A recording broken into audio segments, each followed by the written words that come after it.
আকাশ পানি ভকাশ চন্দ্রময় খবর পড়ছি সুভাষ চন্দ্র গতকাল Subscribe now and press the bell icon. আকাশ পানি ভকাশ চন্দ্রময় খবর পড়ছি সুভাষ চন্দ্র গতকাল চায়ের দোকানে এক ভদ্রলোক চা খেতে গিয়ে চায়ের কাপে ডুবে মারা যান।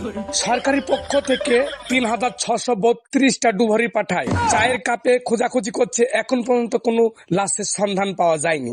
ইতিমধ্যে সংবাদের মাধ্যমে পাওয়া যায় যে দার্জিলিং এ চা খেয়ে একজন ব্যক্তির হাগা কষে যায়, পানের বুঠা দিয়ে নামানোর চেষ্টা করে, তাতে কোনো ফল হয় না, আছিলা বাস দিয়ে ক্লিয়ার করে। সুপারস্টার হিরোইন রানু মণ্ডলের বগলে চুলকানি হওয়ার ফলে চুলকাতে চুলকাতে একটা বগলি খসে মাটিতে পড়ে যায়, কিন্তু সেই বগলি খুঁজে পাওয়া যাচ্ছে না। এর জন্য 50,000 টাকা ইনাম রেখেছে। যদি কেউ বগলিটা পেয়ে থাকেন 1097 ফোন করবেন, বুলাদি তুলবে, তার জন্য আপনাদেরকে 50,000 টাকা করে দেওয়া হবে।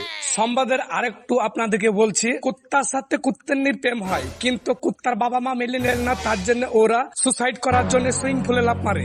অল্প থাকার জন্য তারা যান ভিক্ষা পান এবং একটা ঠ্যাং ভেঙে যান। মর্মান্তিক ঘটনা, সমুদ্রে আগুন লেগে যায়, কিন্তু কর্মপক্ষী লোক ফোন পেয়ে সঙ্গে সঙ্গে পেট্রোল দিয়ে লিভানোর চেষ্টা করেন, তাতেও কোনো ফল হয় না, আগুনের তেজ আরো বেড়ে যায়। ইতিমধ্যে সমুদ্রে থাকা প্রাণী হাঁস মুরগি ছাগল কচ্ছপ জামা প্যান্ট পরার টাইম পায়নি, তাই তোরা নির্যাতন মানহানির কেসে ঝোলাবো বলে কর্তৃপক্ষ দায়ী করেছেন। আজকের বিশেষ বিশেষ সংবাদ শিরোনাম এই পর্যন্তই শেষ। পরবর্তী সংবাদ সন্ধ্যে 7টায়। ভালো লাগলে হাতে তালি, নাইলে পাছাই দিবেন গালি। ভালো হলে আছিলাবাস, নাইলে তল্লাম।